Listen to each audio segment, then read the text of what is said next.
दोस्तों, किसी को बुरा बोलना, चुगली करना, बुराई करना, जलन व ईर्ष्या का भाव रखना, ये सब आपकी तरक्की व खुशियों को रोक देते हैं, आपके जीवन में गहरा प्रभाव डालते हैं। क्या भाग्य में लिखा कभी मिट सकता है? आज की इस सुंदर कहानी में आपको पता चलेगा कि जो कुछ भी हमारे जन्म से पहले लिखा जा चुका होता है, क्या उसको मिटाया जा सकता है? अगर आप यह सब कुछ जानना चाहते हैं तो इस सुंदर कहानी को कृपया अंत तक जरूर सुनें। दोस्तों, यह कहानी बड़ी ही शिक्षाप्रद, महत्वपूर्ण और ज्ञानवर्धक है। मेरा आपसे निवेदन है कि कहानी के अंत तक हमारे साथ में बने रहना। नमस्कार दोस्तों, बोधि थिंक्स बाय यूट्यूब चैनल में आपका दिल से स्वागत है। अब देर न करते हुए कहानी शुरू करते हैं। प्राचीन समय की बात है। एक गांव में रामू नाम का गरीब किसान रहता था। उसके परिवार में सिर्फ वह और उसकी पत्नी रहती थी। किसान के घर में बहुत समय के बाद एक लड़के का जन्म हुआ। किसान और उसकी पत्नी बहुत खुश थे। सभी आसपास के लोग किसान को बधाई देने के लिए आ रहे थे। एक दिन सुबह का वक्त था। तभी किसान के घर के बाहर से एक साधु ने भिक्षा के लिए आवाज लगाई। किसान के घर में आज खुशी का दिन था, इसलिए उसने साधु महाराज को अंदर बुला लिया और उन्हें बैठने के लिए कहा।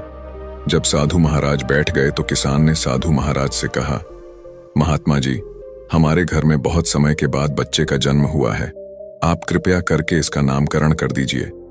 साधु ने जैसे ही बच्चे को अपनी गोद में उठाया, तभी साधु ने देखा कि बच्चे की बाजू पर एक चिन्ह बना हुआ है जो राजयोग को दर्शाता है। साधु बच्चे की बाजू के ऊपर चिन्ह देखकर हैरान रह गया। किसान ने जब साधु को हैरान परेशान देखा तो उसने कहा, महात्मा जी, क्या बात है? आप इतना परेशान क्यों नजर आ रहे हो? साधु ने कहा, बेटा, मैं परेशान नहीं हूं, बल्कि मैं तो बहुत खुश हूं, क्योंकि तुम्हारा बेटा बहुत किस्मत वाला है। तुम्हारे बेटे की किस्मत में राजयोग लिखा है। किसान ने कहा, महात्मा जी, मैं आपकी बात समझा नहीं। आप क्या कहना चाहते हो? साधु ने कहा, बेटा, तुम्हारा पुत्र एक दिन राजा बनेगा। इसका विवाह 16 वर्ष की आयु में इस राज्य की राजकुमारी के साथ होगा और फिर यह इस नगर का राजा बन जाएगा। साधु की बात सुनकर रामू बहुत खुश हुआ। जब गांव के लोगों को पता चला कि रामू का बेटा एक दिन इस नगर का राजा बनेगा, तो सभी लोग उसको देखने के लिए आने लगे। एक दिन की बात है। उस नगर का राजा हिरण का शिकार करता करता काफी दूर जंगल में निकल गया, लेकिन हिरण राजा के हाथ नहीं आया। राजा को हिरण का पीछा करते करते प्यास लग गई थी, लेकिन राजा को आसपास कोई नदी या तालाब भी नहीं मिला जहां से वह पानी पी सके। राजा काफी समय से जंगल में इधर उधर घूम रहा था। राजा पानी की तलाश में भटकता हुआ उसी गांव में पहुंच गया जहां रामू रहता था। तभी राजा की नजर एक महात्मा के ऊपर पड़ी। राजा ने महात्मा से पानी मांगा।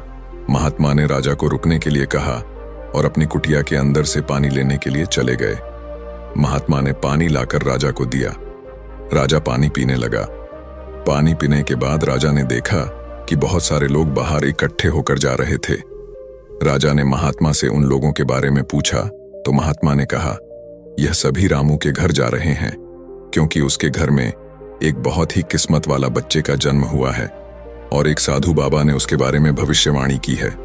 राजा ने पूछा, बाबा, ऐसी कौन सी भविष्यवाणी की है जिसके कारण सभी लोग वहां जा रहे हैं? महात्मा ने कहा, साधु बाबा ने बताया है कि जब रामू का बेटा 16 साल का होगा तो उसका विवाह इस राज्य के राजा की पुत्री के साथ होगा और उसका पुत्र इस राज्य का राजा बनेगा। महात्मा की बात सुनकर राजा को बहुत गुस्सा आया कि आखिर एक मामूली किसान का बेटा उसकी पुत्री के साथ विवाह कैसे कर सकता है।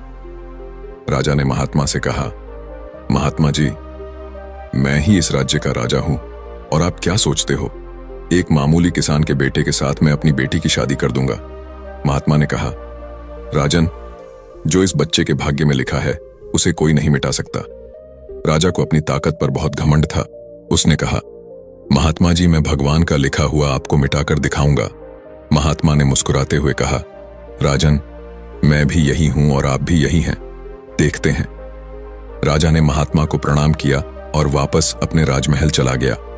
रात को राजा को नींद नहीं आ रही थी। वह यही सोच रहा था कि किसी भी हालत में उस साधु की भविष्यवाणी को सच नहीं होने देनी है। अगले दिन राजा अपना वेश बदलकर रामू के गांव में पहुंच गया। लोगों से पूछता पूछता राजा रामू के घर पहुंचा।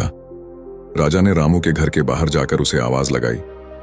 रामू उसकी आवाज सुनकर घर से बाहर आया और उससे पूछा, आप कौन हो और किस लिए आए हो? राजा ने कहा, मैं सेठ हूं और मेरे खुद के कपड़े का व्यापार भी है और पास के ही गांव में रहता हूं। मैंने लोगों से सुना है कि तुम्हारे घर में एक तकदीर वाला बच्चे का जन्म हुआ है और उसकी किस्मत में राजयोग लिखा हुआ है। रामू ने कहा, हाँ सेठ जी, आपने सही सुना है। राजा ने रामू से कहा, अगर तुम बुरा ना मानो तो एक बात कहूं। रामू ने कहा, हाँ सेठ जी बोलो। राजा ने कहा, तुम अपना बच्चा मुझे दे दो, इसके बदले में मैं तुम्हें बहुत सारा धन दूंगा और तुम्हारे बच्चे का पालन पोषण भी करूंगा। रामू की पत्नी ने कहा, नहीं सेठ जी, मैं अपना बच्चा आपको नहीं दे सकती। राजा ने कहा, तुम एक मामूली से किसान हो, तुम अपने बच्चे का पालन पोषण अच्छी तरह से कैसे कर सकोगे? रामू ने सेठ की बात सुनकर कहा, हाँ सेठ जी, आप ठीक कहते हो, हम इस बच्चे का पालन पोषण अच्छी तरह से नहीं कर सकेंगे। रामू की बात सुनकर उसकी पत्नी ने कहा, ठीक है सेठ जी, मैं आपको अपना बच्चा देने के लिए तैयार हूं, लेकिन जब यह 16 साल का हो जाएगा तब आप मुझे इसे वापस कर दोगे? राजा ने कहा, हाँ ठीक है, जब तुम्हारा बच्चा 16 वर्ष का हो जाएगा तो मैं इसे तुम्हें वापस कर दूंगा। यह कहकर राजा ने बच्चे को ले लिया और वहां से चला गया। राजा अपने साथ बच्चे को लेकर एक नदी पर पहुंचा। राजा ने सोचा था कि वह बच्चे को नदी में छोड़ देगा और उसकी मृत्यु हो जाएगी, लेकिन बच्चे का मासूम चेहरा देखकर उसको नदी में छोड़ने की हिम्मत नहीं हुई। बहुत सोचने के बाद राजा ने लकड़ी का एक संदूक लिया और बच्चे को संदूक में बंद करके पानी में बहा दिया। राजा ने सोचा संदूक गहरी नदी में जाकर अपने आप ही डूब जाएगा और यह बच्चा मर जाएगा। यह सोचकर राजा अब निश्चित होकर वापस राजमहल में चला गया कि अब यह बच्चा वापस नहीं आएगा और मेरी बेटी के साथ इसकी शादी भी नहीं होगी। मैंने भाग्य का लिखा हुआ मिटा दिया। उधर वह संदूक बहता हुआ एक नदी के किनारे पर पहुंचा, जहां पर एक धनवान सेठ सूर्य देवता को जल चढ़ा रहे थे। उस सेठ ने जब संदूक को खोलकर देखा तो उसके अंदर एक बच्चे को देखकर वह हैरान हो गए। उस सेठ की कोई संतान नहीं थी। सेठ उस बच्चे को अपने घर ले गया। सेठ की पत्नी बच्चे को देखकर बहुत खुश हुई।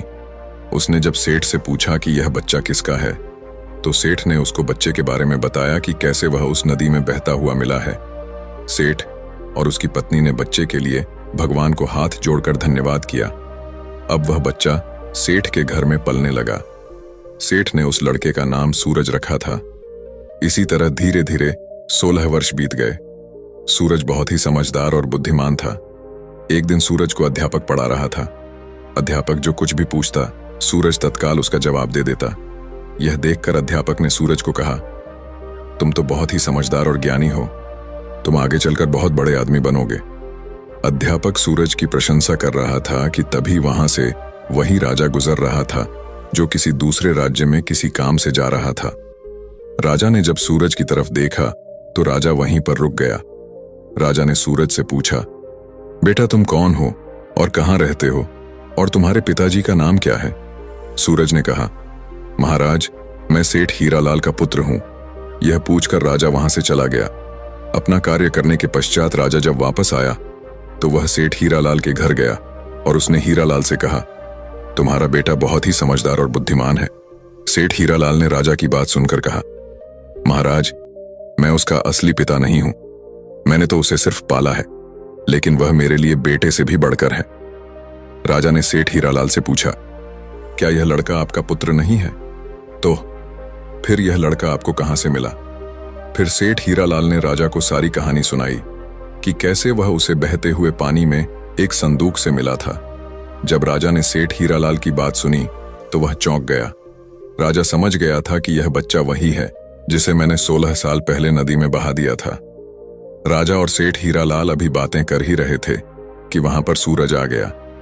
राजा ने सूरज को देखा तो उसने सेठ हीरालाल से कहा, सेठ जी मुझे आगे किसी काम से जाना है, अगर आप अपने बेटे के हाथों मेरी एक चिट्ठी महारानी तक पहुंचा दो तो मैं उसको सोने की 50 मोहरें दूंगा। सूरज ने यह सुनकर राजा से कहा, हाँ महाराज क्यों नहीं, मैं आपकी चिट्ठी जरूर पहुंचा दूंगा। राजा ने चिट्ठी में चुपचाप एक संदेश लिखा और चिट्ठी के ऊपर मोहर लगा दी और चिट्ठी सूरज को पकड़ा दी और कहा कि बेटा यह लो, यह रानी तक पहुंचा देना। सूरज चिट्ठी लेकर चला गया। सूरज चलते चलते एक घने जंगल से गुजर रहा था कि वह रास्ता भटक गया। उसे रास्ता ढूंढते ढूंढते रात हो गई। सूरज रात गुजारने के लिए कोई जगह ढूंढने लगा। तभी उसकी नजर एक झोपड़ी के ऊपर पड़ी। सूरज ने सोचा, मैं रात यहीं पर बिता लेता हूं। यह सोचकर सूरज घोड़े से नीचे उतरा और झोपड़ी के अंदर चला गया।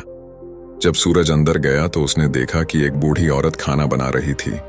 बूढ़ी औरत ने सूरज को देखा तो उससे पूछा कि बेटा तुम कौन हो और बिना इजाजत अंदर क्यों आए हो। सूरज ने अपने बारे में बताया कि वह रास्ता भटक गया है, इसलिए रात गुजारने के लिए यहाँ पर आया है। सूरज की बात सुनकर बूढ़ी औरत को उसके ऊपर दया आ गई, लेकिन फिर बूढ़ी औरत ने सूरज से कहा, बेटा तुम्हारा यहाँ पर रुकना ठीक नहीं है, क्योंकि यह डाकुओं का अड्डा है। अभी कुछ ही देर में डाकू आने वाले हैं।